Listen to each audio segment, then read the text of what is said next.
Welcome class 9 JNV Pythagoras students. Exercise 10.4 circle chapters.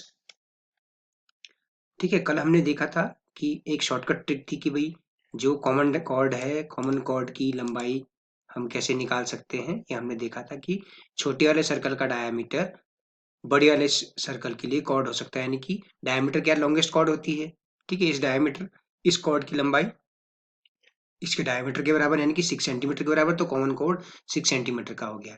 ठीक है, question अगर जो है 2 मार्क्स के लिए क्वेश्चन में पूछा जाए तो आप डायरेक्ट ऐसा लिख सकते हैं कि दैट द डायामीटर, आप लिख सकते हैं ऐसे, यहाँ पे लिख सकते हैं द डायामीटर, है ना। आप लिख सकते हैं the diameter of small circle can be chord for big circle. तो आप क्या लिख देंगे, so length of common chord is equal to 6 centimetre. ठीक है ना, ऐसा आप कह सकते हैं। ठीक है, तो ये हो जाएगा। हमने देखा है कल, ये करके देखा हमने, तो आपको क्या मिल रहा है, सीधा सीधा आंसर मिल जा रहा है 6 सेंटीमीटर। ठीक है क्या, ऐसे कर सकते हैं। अच्छा, अगर आपको क्वेश्चन जो है 3 या 4 मार्क्स का, तो आपको ऐसे सॉल्व करना होगा जैसा मैं बता रहा हूँ। ओके, तो देखिए एक सर्कल है, बड़ा सर्कल जिसका रेडियस है 5 सेंटीमीटर और छोटा सर्कल जिसका सेंटर एस है उसका रेडियस है 3 सेंटीमीटर। तो क्लियरली पी और क्यू को मिलाने वाली लाइन, ये जो कॉमन कॉर्ड होगी दोनों सर्कल्स के लिए। ठीक है, तो पी और एस को मिला दिया तो इस ये जो रेडियस है, ये क्या रेडियस हो गया, ये 3 सेंटीमीटर है कि नहीं, क्वेश्चन में दिया है। अच्छा, इसी तरह से ओपी रेडियस है, ओपी रेडियस बड़े सर्कल का रेडियस है 5 सेंटीमीटर। और क्या दिया है, और ये दिया है कि दोनों सेंटर्स के बीच की दूरी, दोनों सेंटर्स के बीच की दूरी 4 सेंटीमीटर दे रखी है आपको। ठीक है, ये है क्वेश्चन में। तो आपको फाइंड क्या करना है, कॉमन कॉर्ड की लंबाई फाइंड करनी है। ठीक है, आप क्या करिए, ट्रायंगल POR में देखिए, इसमें पाइथागोरस प्रॉपर्टी लगाइए। ठीक है, तो पाइथागोरस प्रॉपर्टी से hypotenuse square is equal to perpendicular square plus base square. तो यहाँ से सॉल्व करिए, 5 स्क्वायर इज इक्वल टू, अच्छा अब आप एक चीज और कर लीजिए, मान लीजिए कि RS जो है आपका x है, RS आपका x सेंटीमीटर है। ठीक है, तो तो आपका OR क्या हो जाएगा, 4 माइनस एक्स हो जाएगा क्लियरली, है ना।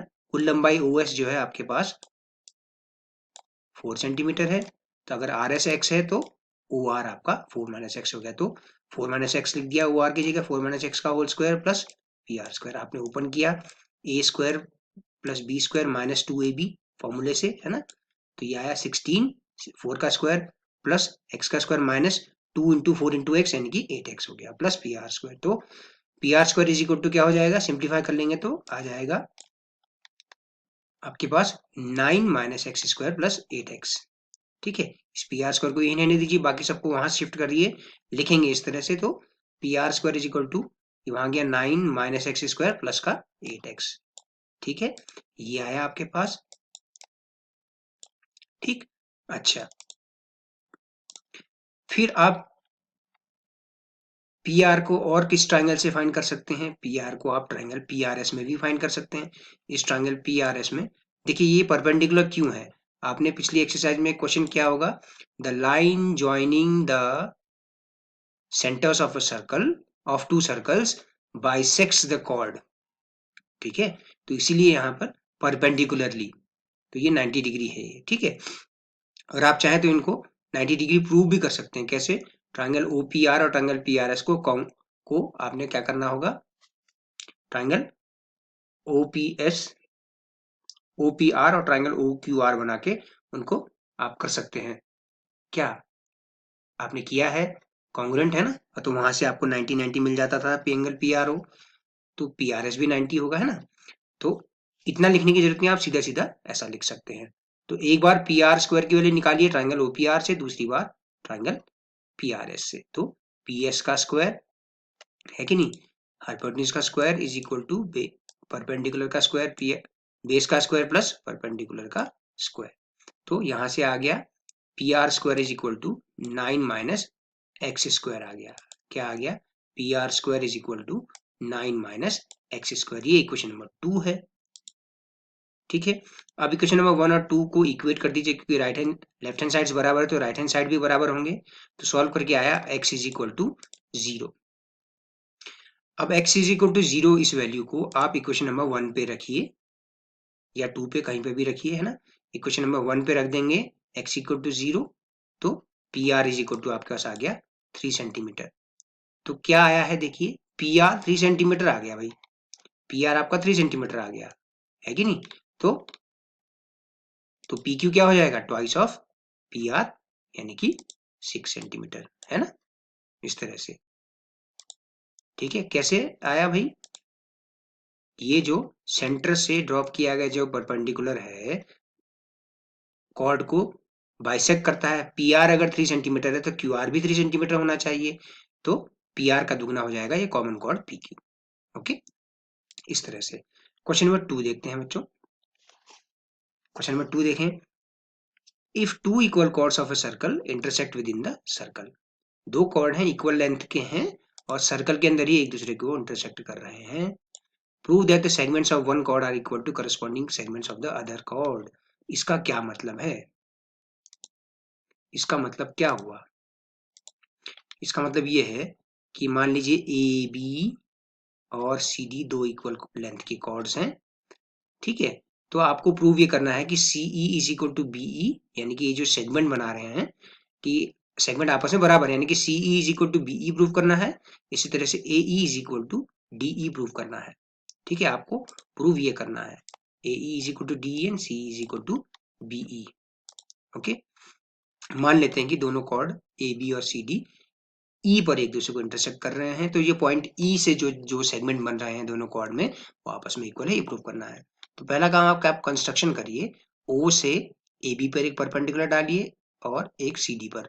ओ से ए बी पर परपेंडिकुलर ओ एम हो गया और O N perpendicular to C D हो गया।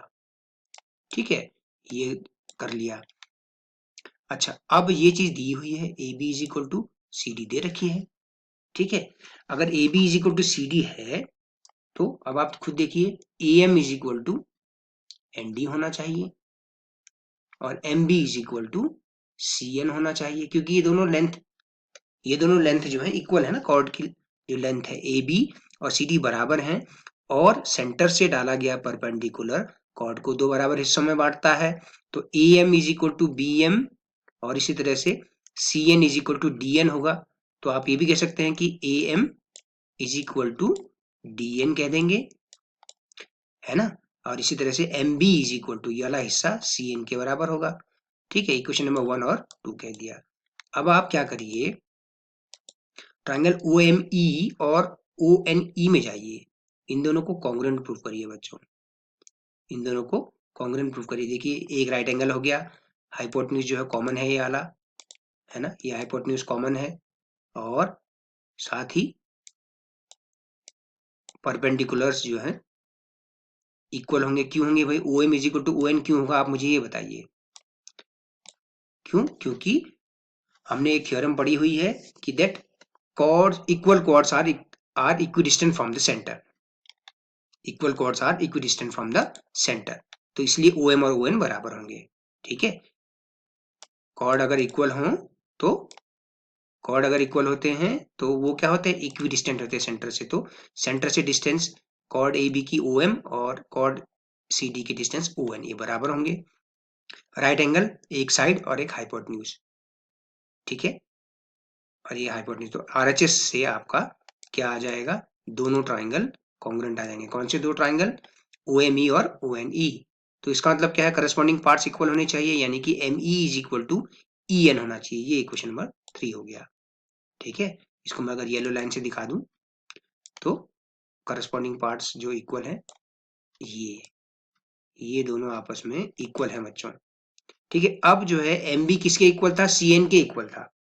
MB किसके इक्वल था? CN के इक्वल था और हमें मिल गया ME EN के इक्वल। तो आप इक्वेशन नंबर 2 में से इक्वेशन नंबर 3 को घटा दीजिए। ठीक है, तो आपको EB is equal to CE मिल जाएगा और जब आप इन दोनों को जोड़ देंगे तो AE is equal to ED मिल जाएगा। ठीक है, क्या है देखिए, इक्वेशन नंबर 1 और 2 को जोड़िए, AM प्लस इक्वेशन नंबर 1 और 3 को जोड़िए रादर देन। ठीक है, AM plus ME, AM plus ME equation number 1 और 3 को जोड़िए। AM प्लस ME देखिए क्या बना, AM प्लस ME बन गया आपका AE is equal to CN plus EN। CN plus EN क्या बना देखिए, CN माफ कीजिए ND, ND plus NE, ND plus NE add करके आपको पास आ गया DE। तो आपको क्या मिल गया, AE is equal to DE मिल गया। यहाँ इक्वेशन नंबर 3 लिखिएगा, एड इक्वेशन नंबर 1 एंड 3। अच्छा, इक्वेशन नंबर 2 में से 3 को घटा दीजिए, इक्वेशन नंबर 2 में से 3 को घटाइए। देखिए 2 में से 3 को घटाइए, MB माइनस ME, देखिए MB माइनस ME क्या बचा, BE बचा। CN माइनस EN, CN में से EN घटा दिए तो क्या बचा, CE, तो आपको मिल गया BE is equal to CE। ठीक है, इस तरह से करना है इस क्वेश्चन को। अच्छा, अब देखिए क्वेश्चन नंबर 3 को देखिए, if two equal chords of circle intersect within the circle, prove that the line joining the point of intersection to the center makes equal angles with the chords। क्या कहने का मतलब है कि line joining point of intersection to centre, यानी कि ये वाली लाइन OE लाइन जो है ये इक्वल एंगल बनाती है दोनों कॉर्ड से, यानी कि एंगल BEQ, ये वाला एंगल, और एंगल CEQ, इन दोनों को इक्वल प्रूव करना है। तो पहला काम तो ये करिए कि दो, मान लीजिए दो कॉर्ड दिए हैं AB and CD are two chords which intersect at E। PQ is the diameter of the circle, AB is equal to CD। Okay, so line joining the point of intersection to center is OE। We have to prove that BEQ, angle BEQ is equal to angle CEQ, ये दोनों angle आपको prove equal करने हैं। तो construction ये करिए कि OM parallel AB और ON पैरेलल CD करिए, C लिख दिया, CD, ON perpendicular to CD। ठीक है, अच्छा अब आप जैसा आपने पिछले क्वेश्चन में फिगर बनाया वही फिगर है। ठीक है, अच्छा तो अब आप देखिए ट्राइंगल OEM और ट्राइंगल OEN को आप करस्पॉन्डिंग है, OM is equal to EN क्यों होगा, OM और ON इक्वल क्यों होंगे, क्योंकि इक्वल कॉर्ड्स हैं तो उनसे उन सेंटर की दूरी इक्वल होगी, थ्योरम है हमारे पास, है ना। OE is equal to OE common side और एंगल OME, तो RHS क्राइटेरियन से ये दोनों ट्राइंगल कॉन्ग्रुएंट हो गए बच्चों। अगर ये दोनों कॉन्ग्रुएंट हो गए तो एंगल MEO, ये वाला एंगल, और एंगल NEO, ये दोनों भी आपस में बराबर होंगे। देखिए इक्वल साइन से मैं दिखा दे रहा हूँ, आप इनको फिगर के अकॉर्डिंग नाम दे सकते हैं, क्या कह सकते हैं, एंगल BEQ भी कह सकते हैं। देखिए BM और E एक ही लाइन पे है तो आप BEQ भी कह सकते हैं, angle BEQ is equal to angle CEQ। ठीक है, इस तरह से करना है। तो कंस्ट्रक्शन जरूरी है क्वेश्चन नंबर 2 और 3 में। आप परपेंडिकुलर डाल दीजिए सेंटर से, क्या कर दीजिए आप सेंटर से परपेंडिकुलर डाल दीजिए दोनों इक्वल कॉर्ड्स पे, तो वो दोनों इक्वल हो जाएंगे। क्यों, ये कॉन्ग्रुएंट ट्रायंगल दिखाने के लिए हमने ये किया। अब OM और ON इक्वल क्यों है, क्योंकि equal chords are equidistant from the centre, theorem है, उस थ्योरम का इस्तेमाल हुआ। Okay, concentric circles, if a line intersect two concentric circles with center O at A, BC and D, prove that AB is equal to CD। ठीक है, तो O से M को मिला दिया, OM परपेंडिकुलर टू AD आपने बना दिया। ठीक है, कंस्ट्रक्शन, और आपको AM is equal to MD मिल जाएगा। इसी तरह से BM is equal to MC मिल जाएगा। इक्वेशन नंबर 1 में से 2 को घटा दीजिए तो आपको AB is equal to CD मिल जाएगा। देखिए AM माइनस BM, अब देखिए AM is equal to DM क्यों है, आप यहाँ पर लिखेंगे क्या, क्या लिखेंगे बताइए, कि perpendicular from the centre, perpendicular from centre bisects the chord. मैं यहाँ पे लिख देता हूँ, perpendicular from centre, from centre on chord bisects the chord. ठीक है ना, इसीलिए ओके, बाइसेक्स इट।